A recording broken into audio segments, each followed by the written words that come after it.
Greetings, ladies and gentlemen, and welcome to this narration of the web story, Why Humans Avoid War, taken from Reddit. If you are new to the series, there is a playlist listed down below. And as always, I hope that you enjoy. Chapter 3. Kylon Point of View. I had feared that the humans might attack as soon as our ships entered the Sol system, but the fact that they were still here was a good sign. The Federation Senate had narrowly voted to confront the Terrans, with Speaker Ula being one of the most ardent supporters of the motion. Even with a political pull, many representatives were on the fence about taking action. The fate that had befallen the Devourers could easily be ours as well if we provoked the humans. Honestly, I think if it were their own species being summoned to action, the Senate would not have passed the proposal. But as always, they just assumed that the Ch.3, the Zanek, and the Hood Owl would do the dirty work, while they stood by and watched from the safety of their offices. I was less than thrilled about leading this mission. After all, we were risking Federation lives to protect the very people that had sought to destroy us. While the Terran solution was extreme, I could at least understand where they were coming from. But it would be dishonorable to refuse a direct order. The last thing I wanted was to be branded as a traitor and a coward. Besides, if I commanded the fleet, I would at least be level-headed enough not to charge into battle against a superior army. I wasn't sure my cohorts, who had not witnessed human weaponry in action firsthand, would be so cautious, especially given that most Ch.3 officers view diplomacy as an admission of weakness. First Officer Blaise glanced up from his computer as we passed for the first of the outer planets. "Sir, we're almost within missile range of Earth. Should we ready our weapons?" "Our orders are to stop them, not to attack them. If we get into a direct fight, we are doomed," I replied. "Let us hope that the humans still like talking. Hail Terran Command." Blaise opened his mouth to argue, then thought better of it. He silently input a few commands into his terminal, muttering under his breath. The few moments that the call went unanswered were nerve-wracking. I feared that the humans would simply ignore us. Relief washed over me as a familiar face blinked into the view screen. Commander Raccoon did not look well.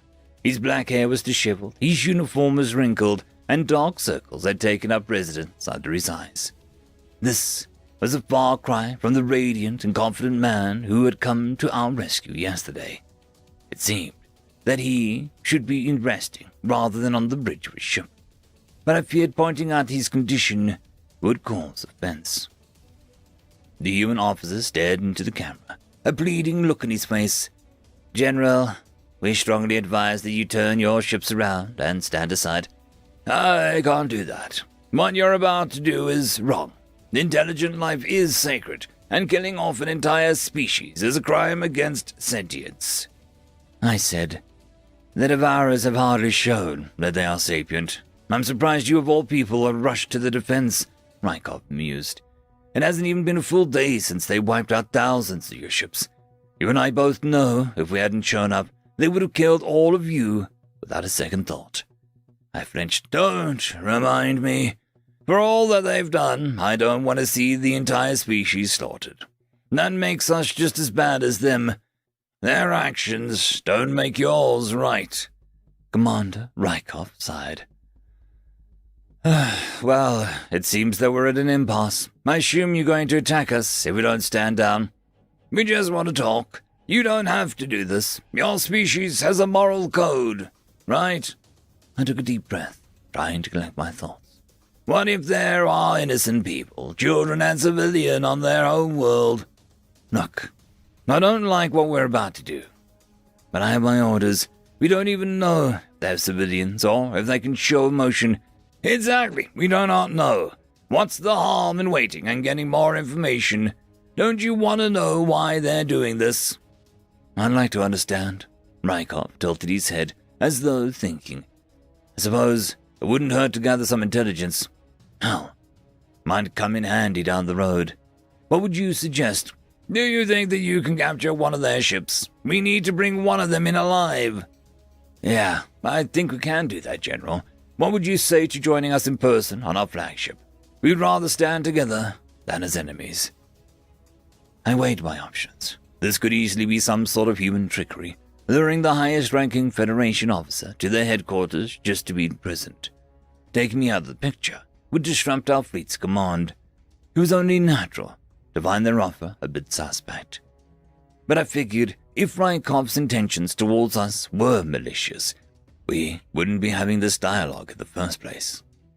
The Terrans had the ability to knock out our entire fleet in one foul swoop, yet they had not fired on us. At any rate, I still owed Commander a great debt for saving my life. The least I could give him was a bit of trust. I would be happy to join you, Commander, I answered. The hint of a smile crept onto Rykov's face. Excellent. We'll wait your shuttle. Come alone and unarmed. Please order your ships to halt their advance and allow us passage. The transmission ended, and First Officer Blaise immediately piped in, Sir, you can't seriously be thinking of going over there.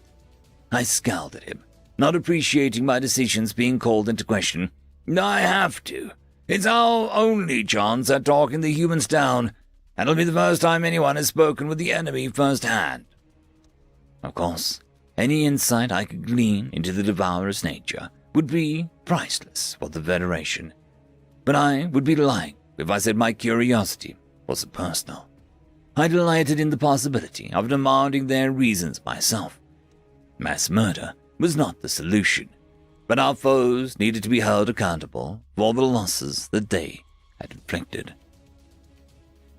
2 Terran soldiers were waiting in the airlock as my shuttle docked. The pat-down they gave me felt a bit, invasive, but I suppose they just wanted to be thorough. Once they were satisfied that there were no weapons on my person, they led the way to the bridge. Compared to the Federation vessel, the Terran flagship was downright ugly on the inside. The passageways were cramped, and the colors were a drab mix of gray and off-white. It was evident that the humans gave little consideration to design elements, rather focusing on packing the warship with as many weapons and stations as possible. I couldn't help but feel a bit claustrophobic as we navigated through a series of winding corridors and tight staircases. The hallway finally opened up into a wider chamber, which was lined with rows of computer monitors and holographic displays at the center. My first thought was that I had never seen such a disorderly command center in my life. Dozens of the personnel were bustling about the place, tablets in hand, shouting at each other. How could they even function amidst the noise and chaos?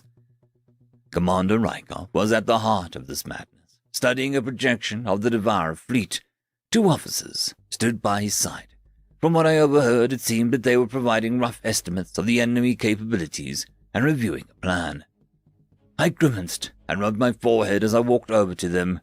A headache was already setting in the commotion. Welcome aboard, General. Rykov didn't look away from the holomap for a second, so I wasn't quite sure how he spotted me approach. We'll be leaving in a few minutes. I trust you won't give us any trouble. Sit back and enjoy the show. All right, everyone to your stations, Rykov's voice raised to a booming shout, carrying over the background clatter. Set course for System 1964-A. Weapon systems on high alert. Boarding party, stand by.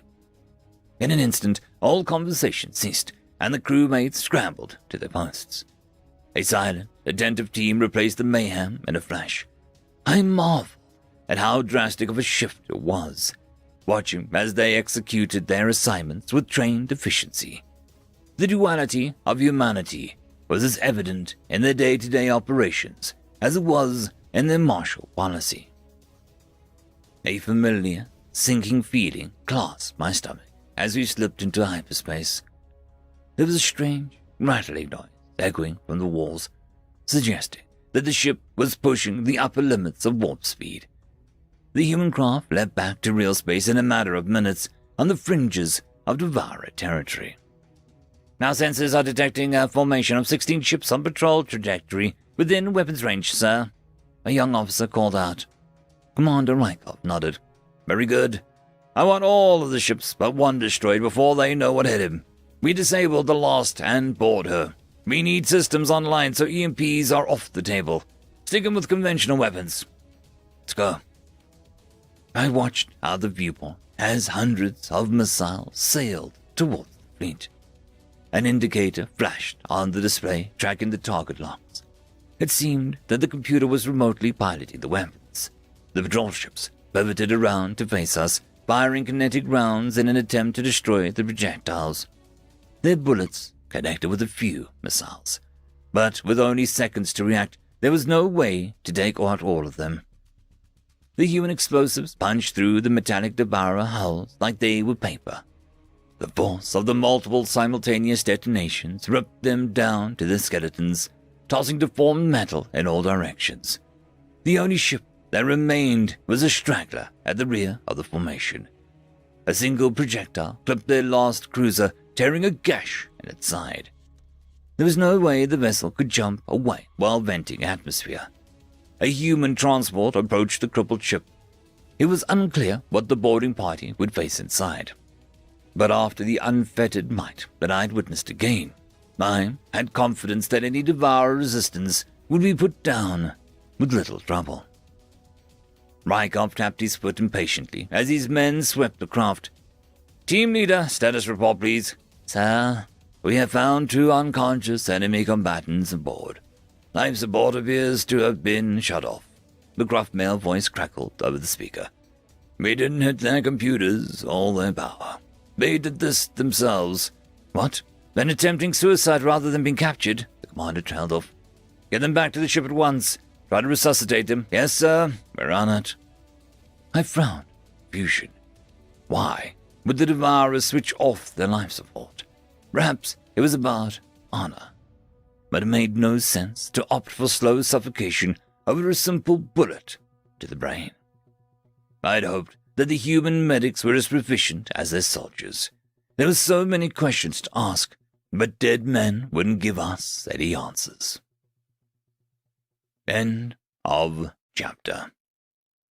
The algorithm reckons you should be watching this video next, and I recommend that you should be always watching my video. So, click with energy! And yes, clicking that does help the channel. Thank you very much. I just want to give a quick thank you to the T5 members and patrons: Ithilia, Barky, Futic Yol, Cam Maxwell, Casper Arnholtz, Angry Marine, Lord Azrekahl, White Van 420, and Arcalian.